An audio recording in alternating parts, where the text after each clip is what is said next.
Lot-lot, walang alam sa Janine Paulo hiwalayan. Kung bago ka lang sa channel na ito, huwag kalimutang mag-like, share, comment, and subscribe.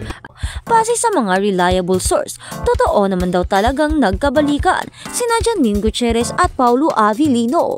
Pero katulad din sa naging report ni Ogie Diaz, may source daw itong nagsasabing break na muli ang dalawa.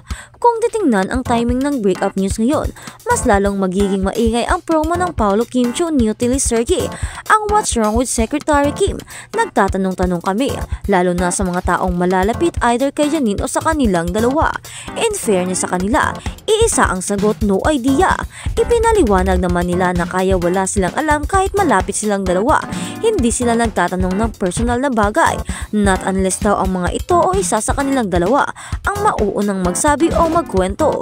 Nalaman din namin na kahit pala si Lot-lot de Leon, ina ni Janine, hindi raw ito nagtatanong pagdating sa love life ng anak, pero madalas naman daw kapag hindi na kaya ni Janine, mismo ang magkukwento ng pinagdadaanan.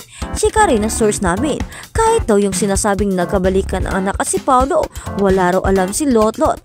The same way na di rin daw niya knows pa kung totoo ang bagong issue na break na talaga ang mga ito. Sa ngayon, busy ang kapamilya actress sa Asia's Rising Star na si Janine Gutierrez sa pag-shoot sa kanyang bagong proyekto ngayong taon.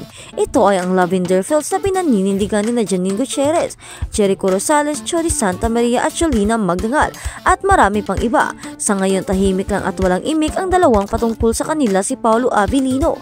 Naling ang aktor sa isang Showtime host na si Kim Chiu.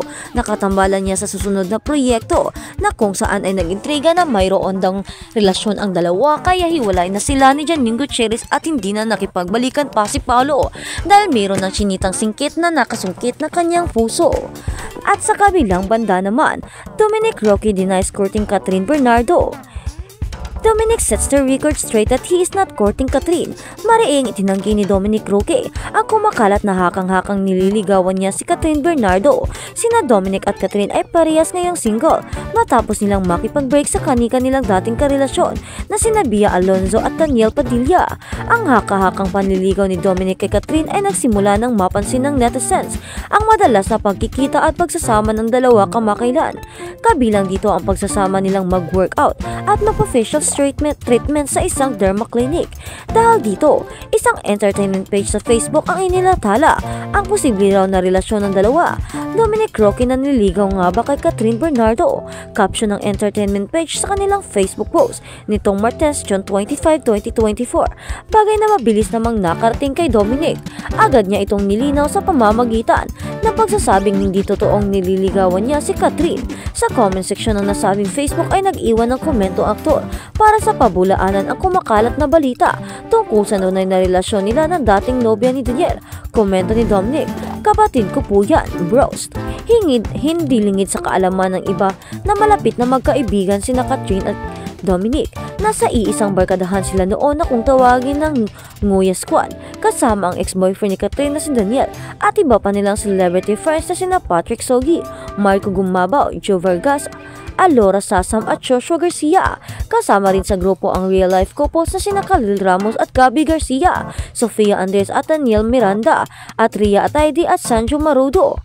Maaari ring nabigyan ng kulay ang madalas na pagkikita ngayon ni na Dominic at Catherine dahil noong karelasyon pa ng aktres si Daniel ay bihira naman silang magkita ni Dominic. Ito'y dahil si Dominic at Daniel ay mayroong hindi pagkakaintindihan bilang magkaibigan. Pag-amin pa ni Dominic 2020 pa noong simulang hindi sila mag-usap ni Daniel. Personal itong inamin ni Dominic nang makapanayam siya ng PPH or Philippine Entertainment Portal at iba pang miyembro ng press sa Luxus Beauty Annual News Group ng Thanksgiving Party noong January 20, 2024. Natanong kasi siya noong imbitado ba si Catherine at Daniel sa kasal nila ni Bia. Makahulugang sagot ni Dominic, si Kat invited. Sundot na tanong ng press, si Kat lang kasi mas close ka sa niya. Natatawang sagot ni Dominic, oo, kasi hindi pa naman kami okay ni DJ. I mean, we're not talking since 2020. Walang binanggit si Dominic na dahilan at kung bakit hindi maayos ang pagkakaibigan nila ni Daniel. Ngunit noong September 2021, nagsimulang mapansin ng netizens ang pag-iwas ni Dominic kay Daniel. Mas negliya pa ang usapang may alitan sila nang in-unfollow nila ang isa't isa sa Instagram. At Bia Alonzo, inaabangan sa Showtime. Nag-guest si Carla Avellana sa Showtime para i-promote ang kanyang upcoming teleseryeng Widow's War na mapapanood sa GMA7. Abangers naman ngayon ang kibiters kung nakatakda rin bang mag-guest ang co-star ni Carla na si Bea Alonzo. Hindi pa naman mangyayari, may ilan na agad na nagmamahadira na nag-react sa $1 million questions. May mga nagtatanong din kung ano raw kayang magiging pagtanggap ng mga ehekutibo ng network sa dating kapamilya turn kapuso. Ito naman ang kinisong reaksyon ng ilang mga netizens. Hindi naman nagsunog ng tulay si Bea. May choice ba ang Showtime? I-collab na rin sila na pinapanood na rin sila sa GMA. Pansin ko lang, bakit kapag station produce o collab sa ibang ABS-CBN, di pwede i-promote sa Showtime? Pero ngayon kapag GMA produce pwede at nakakatawid na ang kapuso sa kapamilya. At sa kabilang banda naman, Ogin naglabas ng resibo kay Bea. Viral ang naging revelasyon ni Bea Alonzo sa isang panayam na wala siyang love life sa kasalukuyan. Ito ay pagkatapos na ma-scoop ng talent manager turned vlogger na si Ogie Diaz na may nalilink umano na afam sa kapuso aktres. Update ang kanyang tinuran kay Bea. Sa latest episode naman ng Ogie Diaz Showbiz Update, naglabas siya ng resibo na spotted ang actress with a guy sa airport. Hindi naman i-disclose ni Mama Ogs kung sino ang source niya ng mga nasabing litrato.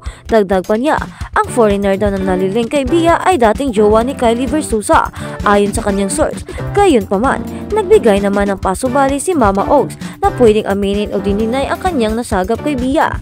Bukas ang panig ni Bea kung sino ba talaga at ano ang connect niya sa sinasabi ni Ogie na kasama umano niya sa picture na afam.